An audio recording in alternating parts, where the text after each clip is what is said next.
ഞാൻ ഏറ്റു അച്ഛാ. എനിക്കെന്റെ മോളെ നല്ല വിശ്വാസമാണ്. അച്ഛൻ വിശ്വസിച്ചോ? ഇനിയെല്ലാം ഈ നന്ദനയുടെ കൈപ്പിടിയിലായിരിക്കും അച്ഛാ. അച്ഛനെ കൊണ്ട് സാധിക്കാത്തത് ഈ മകൾ സാധിച്ചു തരും.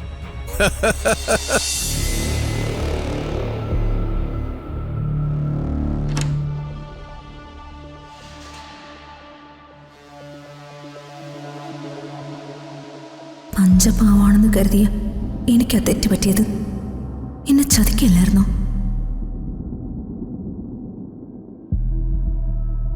ഇങ്ങനൊരു ബന്ധം ഉണ്ടായിരുന്നിട്ടും എന്നോടത് മറച്ചു വെച്ചു. ഇനി എന്നോട് തുറന്നു പറഞ്ഞിരുന്നെങ്കിലും ഞാനത് ക്ഷമിക്കില്ലായിരുന്നോ?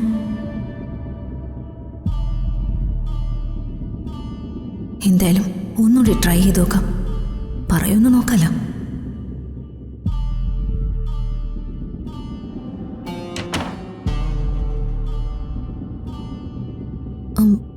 രാജു. എന്താ രാജു, ഒരു ടെൻഷൻ പോലെ? ടെൻഷനോ? എനിക്ക് ടെൻഷനൊന്നുമില്ല. ഋതുവിന് തോന്നിയതായിരിക്കും. തോന്നിയതായിരിക്കും. രാജു, കാര്യം എന്തൊക്കെ പറഞ്ഞാലും ഈ നന്ദന ഒരു പാവാണല്ലേ? ആ, പാവായിരിക്കും. അങ്ങനെ ഒരു മാൻകുട്ടി കൂടി ദീപക് എന്ന കഴുതപ്പുലിയുടെ കയ്യില്. ഒരു മഹാപാവത്തെ ഇങ്ങനെ മറ്റൊരുത്തൻ ചതിക്കുമ്പോ രാജുവിന് സങ്കടം തോന്നുന്നില്ലേ? ഇത് ഞാൻ സങ്കടപ്പെട്ടിട്ട് എന്ത് കാര്യം? ഇതൊക്കെ ഓരോരുത്തരുടെ വിധിയല്ലേ ഋതു. എന്നെ ചതിച്ചിട്ട് അത് വിധിയുടെ പേർക്ക് വയ്ക്കുന്നു. രാജു ഒരു ചതിയൻ തന്നെയാ. രാജു, ഈ നന്ദന ഏത് കോളേജിലാണ് പഠിച്ചത്? രാജുവിനറിയോ? പറയണോ? ഋതുവിനോടെല്ലാം തുറന്നു പറഞ്ഞാലോ? പറയണമെങ്കിൽ അത് നേരത്തെ പറയണമായിരുന്നു. ചെറിയമ്മ പറഞ്ഞതുവാ. ഇനിയിപ്പോ സമയവും കഴിഞ്ഞുപോയി. പറയണ്ട. രാജു, രാജുനെന്തു പറ്റി? ഞാൻ ചോദിച്ചതിന് മറുപടി ഒന്നും പറയാത്ത എന്താ? അല്ല, ഋതു എന്താ ചോദിച്ചേ? ഈ നന്ദന ഏത് കോളേജിലാ പഠിച്ചതെന്ന്. അതെങ്ങനെ എനിക്കറിയാം? ഞാൻ കരുതിയതുപോലെയല്ല. പഠിച്ച കള്ളനായി രാജു, പഠിച്ച കള്ളൻ. രാജു ഇവളെ ഇതിനു മുൻപ് കണ്ടിട്ടേ ഇല്ല? ഇല്ല, ഞാൻ ഇവിടെ വെച്ചല്ലേ അവളെ ആദ്യമായിട്ട് കാണുന്നത്. എല്ലാം തുറന്നു പറഞ്ഞാലോ ഋതുവിനെ തെറ്റിദ്ധരിക്കുവോ? ഇല്ല, പറഞ്ഞേക്കല്ലേ.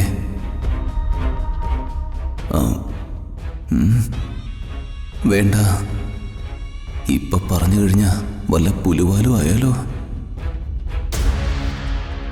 ഈ മനുഷ്യനൊക്കെ എങ്ങനെ വിശ്വസിക്കും? ഇങ്ങനെയൊക്കെ ചതിക്കാൻ മനുഷ്യർക്ക് പറ്റുമോ?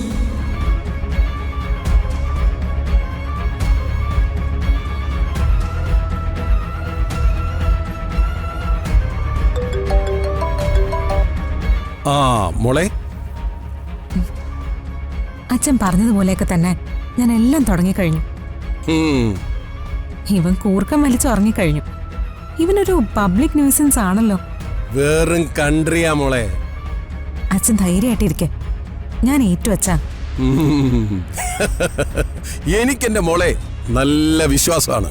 അച്ഛൻ വിശ്വസിച്ചോ? ഇനിയെല്ലാം ഈ നന്ദനയുടെ കൈപ്പിടിയിലായിരിക്കും അച്ഛാ. അച്ഛനെ കൊണ്ട് സാധിക്കാത്തത് ഈ മകൾ സാധിച്ചു തരും. Naughty girl.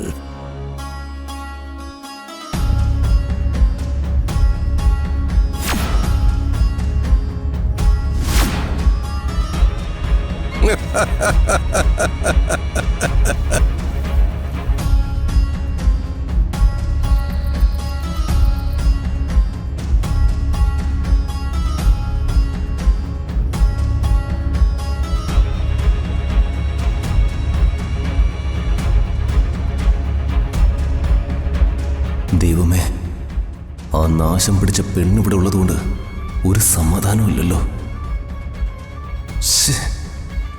മണ്ടത്തരമായി പോയി. നേരത്തെ ഋതുവിനോട് പറഞ്ഞാൽ മതിയായിരുന്നു.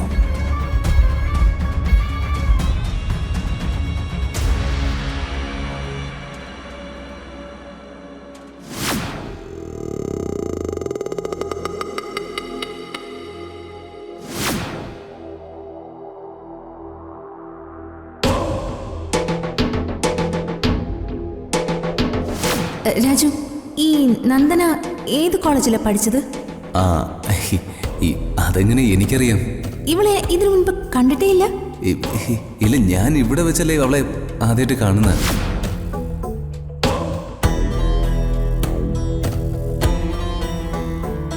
ഇങ്ങനെ ചതിക്കുന്ന ഒരാളുടെ കൂടെ ഞാൻ എങ്ങനെ ജീവിക്കും?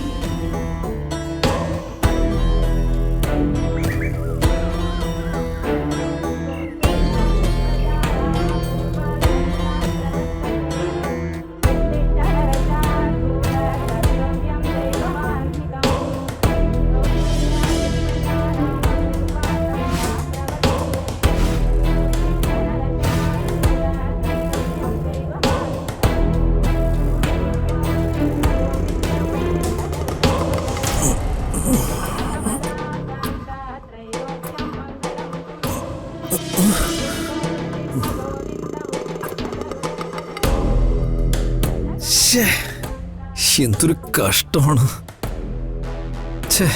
ഉറങ്ങിപ്പോയി. താണക്കേട്. നന്ദനയുടെ മുഖത്ത് ഞാൻ ഇനി എങ്ങനെ നോക്കും?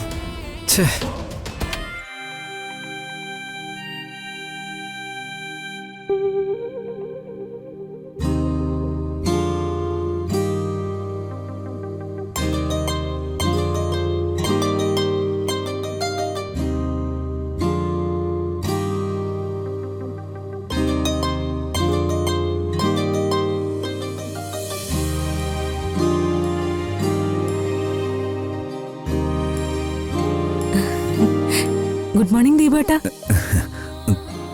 Sorry, I am extremely sorry Nandu. ക്ഷീണം കാരണം ഞാനങ്ങ് ഉറങ്ങിപ്പോയി. അതൊന്നും സാരില്ല ദീപേട്ട. വെളുപ്പിന് 3:30 കഴിഞ്ഞപ്പോഴാ ദീപേട്ടൻ ഉറങ്ങി. പിന്നെ മനുഷ്യൻ ഉറങ്ങണ്ടേ? ഞാൻ ഉറങ്ങിയത് വെളുപ്പിന് 3 മണിക്കോ? അതെ, ആ സമയത്ത് ഞാൻ ഫോണിൽ നോക്കി. കൃത്യം 3:35. ഞാൻ ഇവിടെ വന്ന് 10 മിനിറ്റ് അങ്ങ് ഉറങ്ങിപ്പോയല്ലോ. ഒരു തുള്ളി വെള്ളം അടിച്ചിട്ടില്ലായിരുന്നു. എന്നിട്ടെന്താ ഒന്നും ഓർക്കാൻ പറ്റാത്തെ? എന്നെ ഒരുപോലെ കണ്ണടയ്ക്കാൻ സമ്മതിച്ചില്ല ദീപു. ഇങ്ങനൊരു കുട്ടിക്കുറുമ്പൻ. പകല് കാണുന്ന ആള് വല്ലതുമാണോ ദീപേട്ടൻ? എനിക്കെന്താ പറ്റിയത്? ഒന്നും ഓർമ്മയില്ലല്ലോ. ഇവിടെ എന്തൊക്കെയായി പറയുന്നേ? കാട്ടാന കരിമ്പൻ തോട്ടത്തിൽ കയറിയതുപോലെ ആയിരുന്നു. എന്താ ഒരു ബഹളം. ദീപേട്ടൻ ഇത്രയും പെൺകുട്ടികളുമായിട്ട് അടുപ്പുണ്ടായിരുന്നു എന്ന് പറഞ്ഞപ്പോഴേ ഞാൻ തന്നെ നക്ഷത്രം എണ്ണിപ്പോയി.